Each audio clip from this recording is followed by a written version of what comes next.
ಇವತ್ತು ಇನ್ನೊಂದು interesting topic ಜೊತೆ ನಿಮ್ಗೆ ಬಂದಿದ್ದೀನಿ ನಿಮ್ಮೊಂದಿಗೆ. ನೋಡಿ, ಮಕ್ಕಳು ಸಕ್ಸಸ್ ಆಗ್ಬೇಕಂದ್ರೆ ಹಾರ್ಡ್ ವರ್ಕ್ ಮಾಡಬೇಕಾ ಸ್ಮಾರ್ಟ್ ವರ್ಕ್ ಮಾಡಬೇಕು ಅಂತ ನಾನು ಸಣ್ಣ ಸ್ಟೋರಿ ಹೇಳ್ಬಿಡ್ತೀನಿ. ಒಬ್ಬ ಒಂದು ಕಾಡಲ್ಲಿ ಏನು ಮರ ಕಡಿಯೋದಿಕ್ ಪ್ರಾರಂಭ ಮಾಡಿದಾನೆ. ಅವನು ಮೊದಲನೇ ದಿನ 10 ಮರ ಕಡ್ದಿದ್ದ, ಎರಡನೇ ದಿನ 5 ಮರ ಕಡ್ದ, ಮೂರನೇ ದಿನ 3 ಮರ ಕಡಿಯಕ್ಕಾಗಿತ್ತು. ಅದೇ ಇನ್ನೊಬ್ಬ ಮೊದಲನೇ ದಿನ 3 ಮರ ಕಡ್ದಿದ್ದ, ಎರಡನೇ ದಿನ 8 ಮರ ಕಡ್ದಿದ್ದಾನೆ, ಮೂರನೇ ದಿನ 15-20 ಮರ ಕಡ್ದಾಕ್ಬಿಟ್ಟ. ಹಾಗಾದ್ರೆ ಇಲ್ಲಿ ಇಬ್ರಲ್ಲೂ ಏನ್ ವ್ಯತ್ಯಾಸ ಅಂತ? ಮೊದಲನೇವನು ಮಾಡಿದ್ದು ಹಾರ್ಡ್ ವರ್ಕ್, ಎರಡನೇವನು ಮಾಡಿದ್ದು ಸ್ಮಾರ್ಟ್ ವರ್ಕ್. ಮೊದಲನೇವನು ಏನ್ ಮಾಡ್ತಾ ಇದ್ದ, ಅವನು ಕತ್ತಿಯನ್ನ ಅಥವಾ ಕೊಡಲೆಯನ್ನ ಚೂಪ್ ಮಾಡ್ಕೊಳ್ಳೋದ್ರ ಬಗ್ಗೆ ಕಾನ್ಸಂಟ್ರೇಟೇ ಮಾಡಲಿಲ್ಲ, ಬರೀ ಕಡಿತಾ ಇದ್ದ. ಆದ್ರೆ ಎರಡವನ್ ಏನ್ ಮಾಡ್ದ, ಶಾರ್ಪ್ ಮಾಡ್ಕೊಳ್ಳೋದ್ರ ಬಗ್ಗೆ ಯೋಚನೆ ಮಾಡಿದಾನೆ.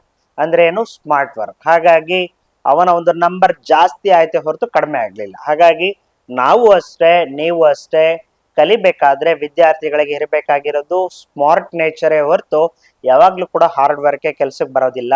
ಹಾಗಾಗಿ ಸಕ್ಸಸ್ ಆಗ್ಬೇಕು ಅಂದ್ರೆ ಗೊತ್ತಿರಲಿ, ಹಾರ್ಡ್ ವರ್ಕ್ ಗಿಂತ ಸ್ಮಾರ್ಟ್ ವರ್ಕ್ ತುಂಬಾ ಇಂಪಾರ್ಟೆಂಟ್ ಅನ್ನೋದು ಮೈಂಡ್ ಅಲ್ಲಿ ಯಾವಾಗ್ಲೂ ಇಟ್ಕೊಂಡಿರ್ಬೇಕು. Thank you so much. So ಇಂಥ ಒಂದಷ್ಟು ಇಂಟ್ರೆಸ್ಟಿಂಗ್ ವಿಚಾರಗಳಿಗಾಗಿ ನಮ್ಮ ಪೇಜ್ ನ ಫಾಲೋ ಮಾಡೋದನ್ನ ಮರಿಬೇಡಿ. ನಾನು ನಿಮ್ಮ ಕರಿಯರ್ ಗುರು ಪುರುಷೋತ್ತಮ್.